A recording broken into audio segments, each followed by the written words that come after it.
انہوں نے شادی کیسے کی تھی؟ طریقہ انہوں نے دیا ہے کہ نہیں دیا؟ طریقہ کیا تھا؟ جس نبی کا کلمہ پڑھتے ہو اس نبی کی بیٹی جسے دنیا سیدہ طیبہ طاہرہ حضرت فاطمہ زہرا سلام اللہ علیہا کے نام سے جانتا ہے۔ اور اولیاء اللہ فرماتے ہیں جب حضور کی لاڈلی بیٹی سیدہ فاطمہ کا نام آئے تو آنکھیں بند کر لیا کرو۔ اتنا حیا دنیا میں کسی اور خاتون میں ہو ہی نہیں سکتا۔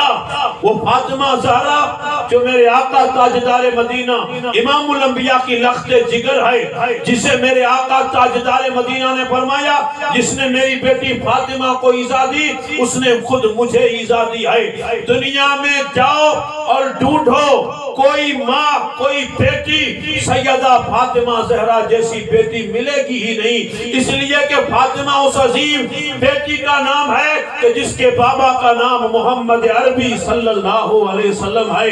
جب دنیا کی ساری عورتوں کو میں فاطمہ زہرا کے قدموں سے لگی ہوئی مٹی پہ قربان کرتا ہوں، مقام دیکھیے میرے نبی فرماتے ہیں میری بیٹی فاطمہ جنتی عورتوں کی سردار ہے۔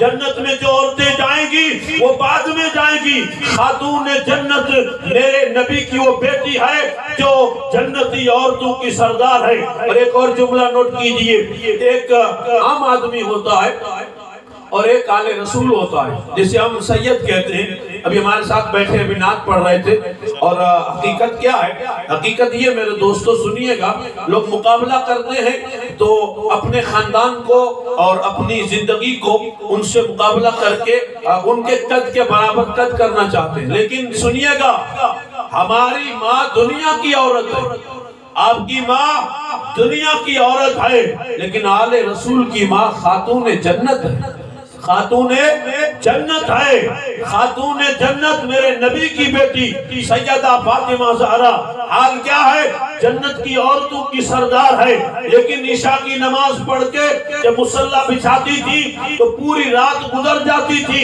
سیدہ فاطمہ کے سجدے بھی ختم نہیں ہوتے تھے، سجدے پورے نہیں ہوتے تھے، پوری رات ختم ہو جاتی تھی اور خود دعا کرتی تھی مولا یہ کیسی چھوٹی راتیں بنائی ہیں کہ تیرے نبی کی بیٹی جی بھر کے بندگی نہ کر سکی، کسی دن ایسی رات بنا کہ تیرے نبی کی بیٹی دل کھول کے تیری بارگاہ میں سجدہ کر سکے۔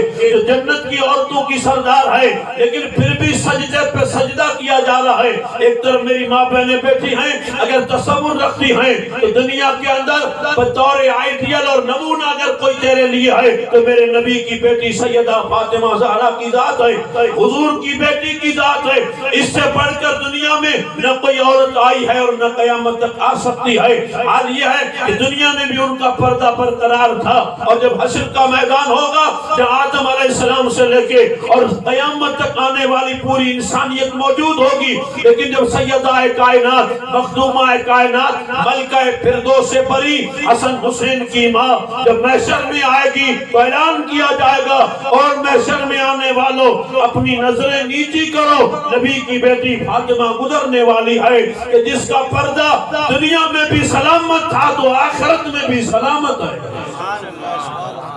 یہاں بھی سلامت ہے اور وہاں بھی سلامت۔ اس لیے حضرت شیخ سعدی رحمت اللہ تعالیٰ علیہ فارسی کے شاعر ہیں اور بہت بڑا نام ہے آپ کا، انہوں نے دعا کی تو کیا کہا؟ الہی بحق بنی فاطمہ، الہی بحق بنی فاطمہ، اے اللہ میں تجھے فاطمہ کے بیٹوں کا وسیلہ دیتا ہوں۔ ایک ولی ہے اور دعا کر رہا الہی بحق بنی فاطمہ کہ بر قول ایمان کنی خاتمہ، کہ میں فاطمہ کے بیٹوں کا وسیلہ دیتا ہوں میرا خاتمہ ایمان پر ہو۔ اور آگے کیا کہتے ہیں؟ گر دعوتم رد کنی ور قبول منو دست و دامان آل رسول، کہ میری دعا تو قبول کرے یا رد کرے لیکن میرے ہاتھ میں دامن آل رسول کا ہے، میرے ہاتھ میں دامن آل پیمبر کا ہے، تو میری دعا قبول کرے یا رد کرے لیکن دامن میرے آقا کی اولاد کا ہے۔ اور میں اپنا عقیدہ، اپنا نظریہ، اپنا وجدان، دنیا بھر میں تقریریں ہوتی ہیں اور کرتے رہتے ہیں، یہ بھی خیرات کہاں سے ملی ہے؟ میں اپنا عقیدہ بتاؤں تو یہ ہے، کوئی مانے نہ مانے میرا تو یہ عقیدہ ہے، کوئی مانے نہ مانے میرا تو یہ عقیدہ ہے، خدا دیتا ہے لیکن دیتا ہے صدقہ آل محمد کا، خدا دیتا ہے لیکن دیتا ہے صدقہ آل محمد محمد کا دنیا بھر میں جو اناج تقسیم ہو رہا ہے یہ سیدہ زہرا کی چوکھٹ کا صدقہ ہے اور خیرات ہے۔ ایسی بیٹی دنیا میں نہیں، تیری بیٹی میری بیٹی جو بھی اپنی جگہ ہے، لیکن اس کا مقابلہ نبی کی بیٹی سے نہیں کیا جا سکتا۔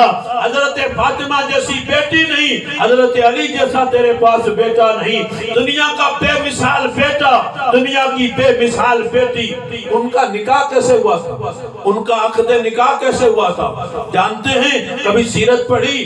میرے دوستو یہ تو زمانے کی ستم گری ہے کہ ہمیں بہت دور لے کے نکلا، ورنہ ہمارا اگر اسی پائے سے اپنی زندگی کا رشتہ مضبوط ہوتا ہم وہیں سے جڑے ہوتے کہ مدینے میں شادی کیسے ہوئی تھی، مشیت خدا کی تھی اور اللہ کے حبیب نے اپنی بیٹی کا عقد نکاح مولائے کائنات حضرت شیر خدا سے کیا تھا۔ کہاں ہوا تھا نکاح؟ نکاح مسجد نبوی میں ہوا تھا۔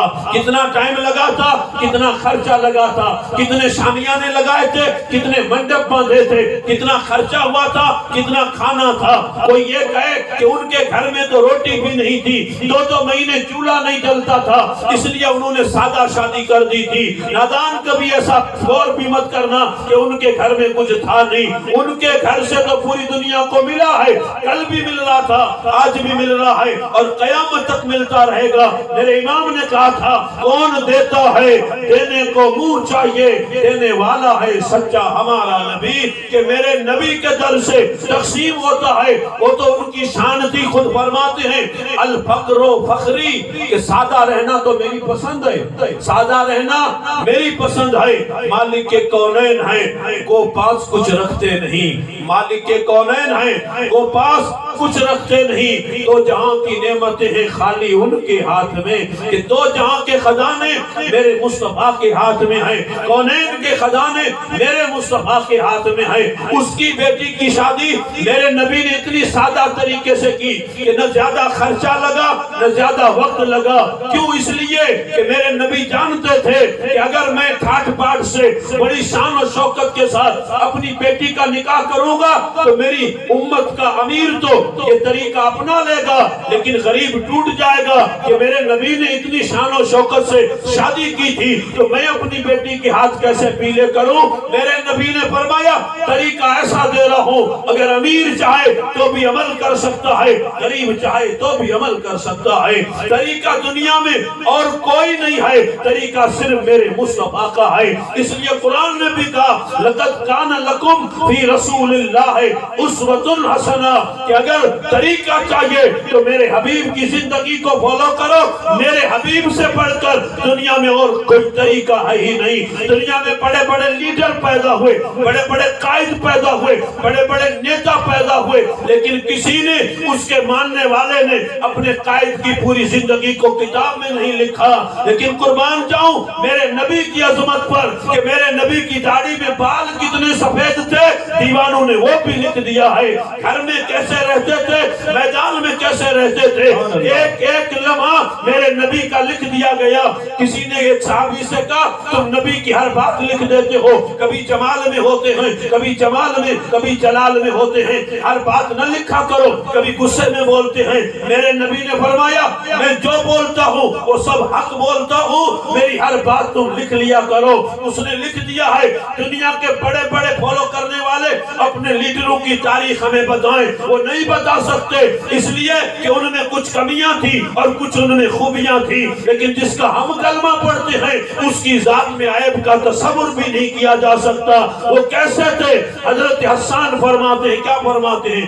وَأَحْسَنُ مِنْكَ لَمْ تَرَ قَطُّ عَيْنِي، یا رسول اللہ آپ جیسا خوبصورت تو میری آنکھوں نے دیکھا ہی نہیں۔ آپ جیسا حسین، آپ جیسا خوبصورت لوگ ہوتے نہیں ہیں تو میک اپ کر کے بن جاتے، لیکن میرے نبی کیسے تھے؟ ان کا ایک غلام جو ان کے دربار میں نعت پڑھتے تھے، حضرت حسان ابن ثابت، آپ کا قصیدہ بھی مشہور ہے، آپ نعت پڑھتے تھے میرے نبی کی، اور جب نعت پڑھتے تھے تو میرے نبی ان کے لیے ممبر بچھاتے تھے اور اس پہ بٹھاتے تھے، اور انعام میں میرے آقا انہیں چادر دیتے تھے اور دعا کرتے تھے اللہ جب تک حسان میری نعت پڑھتا ہے حسان کی حضرت جبریل کے ذریعے تو مدد فرمایا کر۔ حسان نعت پڑھ رہے ہیں، حضرت جبریل کے ذریعے ان کی کی مدد کی جا رہی ہے۔ کوئی کہے نعت پڑھنا آج کا طریقہ ہے، نہیں، دیوانے نعت تب بھی پڑھتے تھے جب محمد عربی کا چہرہ سامنے تھا۔ کسی نے خوب کہا تھا جب حسن تھا ان کا جلوہ نما تو انوار کا عالم کیا ہوگا، ہر کوئی فدا ہے بن دیکھے تو دیدار کا عالم کیا ہوگا۔ قدموں میں جبی کو رہنے دو، چہرے کا تصور مشکل ہے، چاند سے بڑھ کر جب ایڑی ہے تو رخسار کا عالم کیا ہوگا۔ کہ جس نبی کی ایڑی چاند سے بڑھ کر ہے اس نبی کے رخسار کا عالم کیا ہوگا۔ اور ایڑی بھی اتنی عظمت والی تھی کہ شب معراج جب جا رہے تھے تو وہ عرش جو مخلوق کی آخری حد ہے، میرے نبی کے قدم اوپر تھے، وہ عرش نیچے تھا۔ کیا مطلب کہ عرش سب سے اونچا ہے، لیکن آج تو میرے نبی کے قدم اس عرش پہ تھے، وہ عرش میرے نبی کے قدموں کے نیچے۔ یار جس نبی کے قدم اتنے اونچے ہوں اس نبی کا سر کتنا اونچا ہوگا، سبحان اللہ، بے شک اس نبی کا سر کتنا اونچا ہوگا۔ تو کہنے کا مطلب یہ کہ میرے آقا تاجدار مدینہ صلی اللہ علیہ وسلم کی سیرت طیبہ، حضور رحمت عالم نے جو طریقہ دیا وہ طریقہ کتنا سادہ تھا۔ اس سادے طریقے کو اگر دیکھ لیا جائے تو دنیا جانتی ہے کہ ایسا طریقہ دنیا میں اور کوئی دے ہی نہیں سکتا، ایسا طریقہ دنیا کے کسی کونے میں آپ کو مل ہی نہیں سکتا ہے۔ طریقہ چاہیے، زندگی چاہیے، خیرات چاہیے، کچھ بھی چاہیے، حضور کے در سے لیا کریں۔ ہم نے اس دل سے مانگا نہیں اس لیے ملا نہیں، اگر جو مانگتے تھے دل سے مانگتے تھے انہیں کتنا ملتا تھا اور کیا ملتا تھا۔ زمانہ گواہ ہے کہ میرے نبی کے دربار سے جس نے بھی مانگا اور جتنا بھی مانگا تو خدا نے اتنا عطا فرمایا تھا کہ ان کی نسلیں کھاتی رہی اور آج کھایا جا رہا ہے اور قیامت تک دنیا کھاتی رہے گی۔ صدقہ کس کا؟ صدقہ محمد عربی کی نالین کا ہے، حضور کی نالین کا ہے۔ میرے امام نے کہا کون دیتا ہے؟ دینے کو منہ چاہیے، دینے والا ہے سچا ہمارا نبی۔ اور سارے اچھوں میں اچھا سمجھئے جسے، ان اچھوں سے بھی اچھا ہے ہمارا نبی۔ اور سارے اونچوں میں اونچا سمجھئے جسے، اس اونچے سے بھی اونچا ہے ہمارا نبی۔ کتنے تارے کھلے اور چھپ گئے پر نہ ڈوبا نہ ڈوبے ہمارا نبی۔ تارے کھلے اور چھپ گئے، چاند نکلا چھپ گیا، سورج صبح کو نکلتا ہے شام کو ڈوب جاتا ہے، لیکن مدینے کا سورج کل بھی چمک رہا تھا، آج بھی چمک رہا ہے اور قبر میں بھی چمکے گا، محشر میں بھی چمکے گا۔ میرے دوستو اگر چاہیے تو میرے نبی کے در سے لیا کریں، اور طریقہ بھی ہو، اناج بھی ہو، روٹی بھی ہو، علم بھی ہو، خیرات بھی ہو، جو کچھ بھی ہوگا وہ سب حضور کے در سے ملے گا۔ ان کا حال یہ ہے کہ وہ خود بھوکے رہتے ہیں اور ان کو کھلا دیتے ہیں۔ ایک مانگنے والا فقیر مانگنے کے لیے جا رہا تھا تو اس نے دیکھا ایک بزرگ آدمی بڑی عمر کے گلی کے کنارے پہ سوکھی روٹی پانی میں بھگو کے کھا رہے، اور اس نے اس سے مانگا کہ مجھے کچھ چاہیے کھانے کے لیے۔ تو جو بزرگ کھا رہے تھے انہوں نے کہا اگر یہی کھانا ہے تو بیٹھ جا، اگر اس سے اچھا کھانا ہے تو سامنے گھر نظر آ رہا ہے وہاں چلا جا، وہاں دستک دینا، آواز دینا، دو پھول جیسے شہزادے نکلیں گے، ان کو ان کے نانا کا وسیلہ دینا، وہ تمہیں روٹی کھلائیں گے۔ وہ منگتا وہاں پہنچا اور دروازہ کھٹکھٹایا تو دو شہزادے نکلے، نانا کا واسطہ پیش کیا تو کھانا کھلایا۔ کھانا کھا کے وہ فقیر جب روانہ ہوا اس نے کہا ایک میری ریکویسٹ ہے، میری ایک عرضی ہے۔ تو کہا کیا؟ تو کہا مجھے تو کھلا لیا، میری عرضی یہ کہ کوئی بابا بیٹھے ہیں وہ سوکھی روٹی پانی میں بھگو کے کھا رہے ہیں، اگر تم چاہو تو ان کو کھانا کھلا دو۔ تو وہ مسکرائے تو کہا فقیر تو جانتا نہیں یہ گھر بھی اسی کا ہے۔ کیا مطلب؟ تو کہا میں حسن ہوں اور یہ حسین ہے اور وہ ان کا باپ حضرت مولا علی مشکل کشا ہے۔ کیا مطلب؟ خود بھوکے رہتے ہیں اوروں کو کھلا دیتے ہیں، اور اس راز سے واقف ہیں زمانے والے کہ زندہ ہیں محمد کے گھرانے والے۔ قرآن کہتا ہے کہ مرتے نہیں خدا والے، یہ شان رکھتے ہیں دنیا میں مصطفیٰ والے۔ ہوائے کفر نہ ٹھہری تو دیکھنا ایک دن نکل پڑیں گے زمینوں سے کربلا والے۔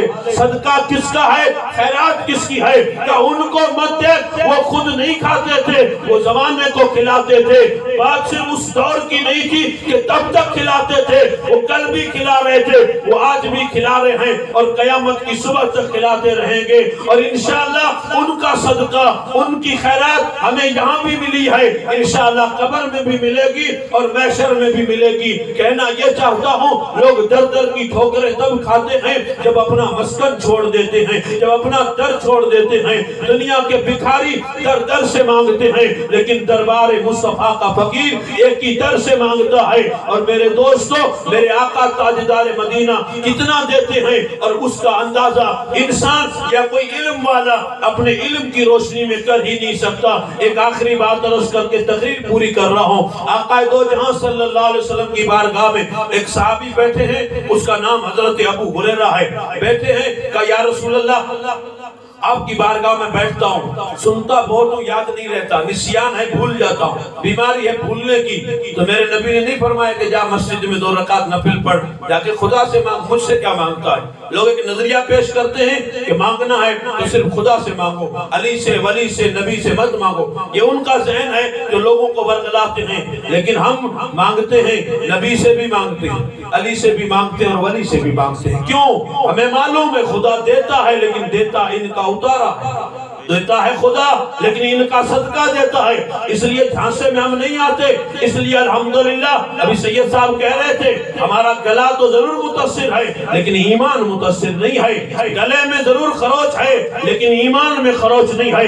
ایمان اتنا پکا رکھیے گا، ایمان اتنا مضبوط رکھیے گا کہ زمانے سے بڑا طوفان اگر ٹکرائے تو طوفان پھٹک جائے، تیرے ایمان میں دراڑ نہیں آنی چاہیے۔ تو اتنا ایمان مضبوط کر کہ تیرے نبی پہ اور تیرے غوث اور تیرے خواجہ پہ تیرا ایمان اتنا مضبوط ہونا چاہیے کہ زمانہ کچھ بھی کہے لیکن تو میرے دوست وہی کرنا جو تجھے تیرے بزرگوں نے سکھایا ہے، تیرے بڑوں نے تجھے خیرات دی ہے۔ صحابی نے کہا مجھے چاہیے، کیا چاہیے؟ دماغ ٹھیک نہیں ہے، بھول جاتا ہوں، کوئی علاج بتائیے گا۔ نبی نے نہیں فرمایا جا مسجد میں نفل پڑھ، میرے نبی نے فرمایا تجھے یاد نہیں رہتا، بھول جاتا ہے، آج جب میں تقریر کروں تو سامنے بیٹھ جانا اور چادر بچھا لینا، چادر بچھا دینا۔ کہا ٹھیک ہے۔ صحابی نے چادر بچھائی، میرے نبی تقریر کر رہے ہیں، تقریر پوری ہوئی تو میرے نبی نے اپنے دونوں ہاتھ بلند کیے۔ دنیا تو دیکھ رہی تھی کہ خالی ہاتھ ہے، یوں خالی ہاتھ جیسے کوئی چیز کسی چیز میں رکھ دی ہو۔ ہاتھ اٹھائے اور اس چادر میں رکھ دیے اور پھر اٹھا لیے اور کہا ابو ہریرہ اس چادر کو سمیٹ اور اپنے سینے سے لگا، اپنے چہرے سے لگا۔ ابو ہریرہ بھی یہ نہیں کہتے تھے کہ یا رسول اللہ ہاتھ بھی خالی تھے، رکھے اور اٹھا لیے، مجھے تو کچھ نظر نہیں آیا۔ یاد رکھیے گا وہ صحابی تھا، 14ویں صدی کا، وہابی نہیں تھا کوئی اعتراض کرتا۔ اسے معلوم تھا جو ہاتھ اٹھاتے ہیں وہ ہاتھ دینا بھی جانتے ہیں۔ ان کا خالی ہاتھ نہ دیکھ، اس لیے کہ مالک کے کونین ہیں، وہ پاس کچھ رکھتے نہیں، تو جہاں کی نعمتیں ہیں خالی ان کے ہاتھ میں۔ ہاتھ بڑھایا اور رکھ دیا تو ابو ہریرہ سینے سے لگا۔ ابو ہریرہ کہتے ہیں میں نے دوسری بات بھی نہیں کی، وہ چادر سینے سے لگائی اور چہرے سے لگائی۔ اس کے بعد میں نے جو بھی اپنے نبی سے سنا ہے مجھے سب یاد رہا، میں کبھی بھولا نہیں۔ کیا مطلب یہ ہے کہ وہ میرے نبی نے خیرات عطا فرمائی۔ آج جتنی بھی حدیث کی کتابیں سب سے زیادہ جس صحابی کی روایت ملے گی وہ حضرت ابو ہریرہ کی ملے گی۔ ابو ہریرہ کو کہاں سے ملا تھا؟ وہ میرے نبی کے دربار سے ملا تھا۔ ہمیں کہاں سے ملے گا؟ ہمیں بھی مصطفیٰ کے در سے ملے گا۔ سچا ہونے کی ضرورت ہے، پکا ہونے کی ضرورت ہے۔ ایسا سچا، ایسا پکا ہو جائیے گا کہ جب دنیا سے جانا ہو تو کسی کہنے والے نے کہا تھا ہم سوئے حشر چلیں گے شہ ابرار کے ساتھ، قافلہ ہوگا رواں قافلہ سالار کے ساتھ۔ یہ تو طیبہ کی محبت کا اثر ہے، ورنہ کون روتا ہے لپٹ کر در و دیوار کے ساتھ۔ اے مظہر ہم بھی سنیں گے کوئی نعت رنگی، اگر ملاقات ہو گئی شاعر دربار کے ساتھ۔ جب روح میرے پیرہان خاکی سے نکلی تو روزے سے آواز آئی اوہ میرا فقیر آیا۔ اگر کہنے میں کوئی غلطی ہوئی تو خدا کی بارگاہ میں توبہ